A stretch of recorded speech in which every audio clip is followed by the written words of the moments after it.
My name is Sergeant Frank Drebin, Detective Lieutenant Police Squad.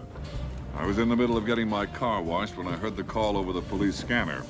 There'd been a bombing downtown, and I was on my way to advise the D.C. police as part of the President's Operation Scum Roundup. You ready? Yeah, got it.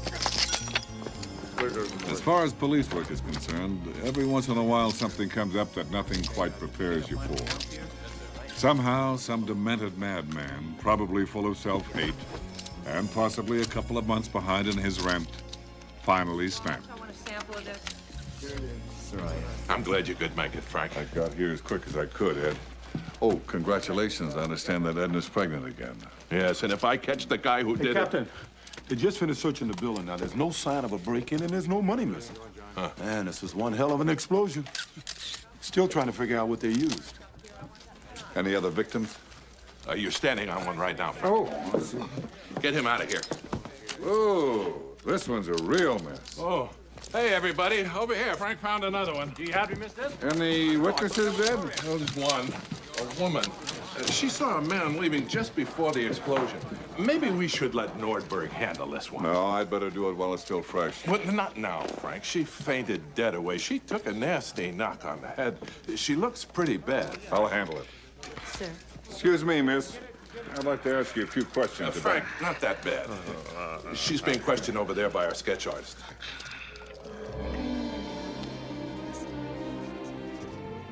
I couldn't believe it was her. It was like a dream. But there she was, just like I remembered her. That delicately beautiful face. And a body that could melt a cheese sandwich from across the room. And breasts that seemed to say, hey, look at these.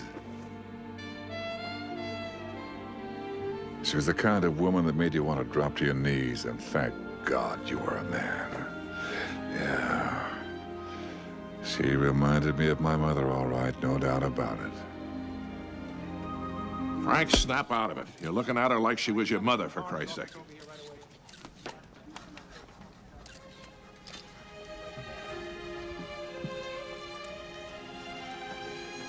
Frank. Jane, I didn't know you lived here. I moved here 2 years ago. How are the children? We didn't have any children. Oh, yes, of course. How was your prostate operation? Fine. Good as new. In fact, better than ever. Look, Frank, I know this is awkward, but you're not still obsessed with our relationship, are you? Obsessed?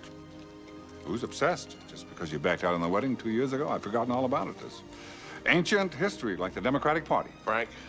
He was in tears, in church, crying like a baby. Frank, get a hold of yourself. I had to return 13 Cuisinarts. That's enough, Frank, really. Kept the salad shooter, though. Oh, Jane, there you are. Hello, Jane. Dr. Meinheimer. Frank, this is Dr. Albert Meinheimer. Don't get up. Nice to meet you. Likewise, I'm sure. But I believe we've met before at the White House dinner. He never forgets a face.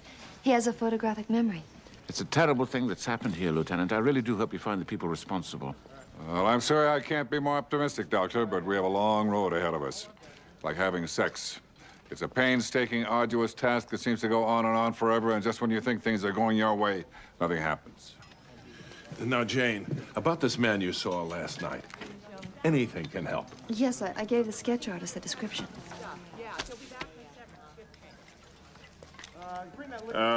Ed, that'll be all, McTeague. Why don't we get that other artist? You know, the one who never dates, lives with those two guys? Right. Sorensen? Jane, I'd like to see the rest of the Institute now, if you don't mind, Dr. Meinheimer. Yeah, why, of course. We should start with the research area. That's a good idea. It's right this way.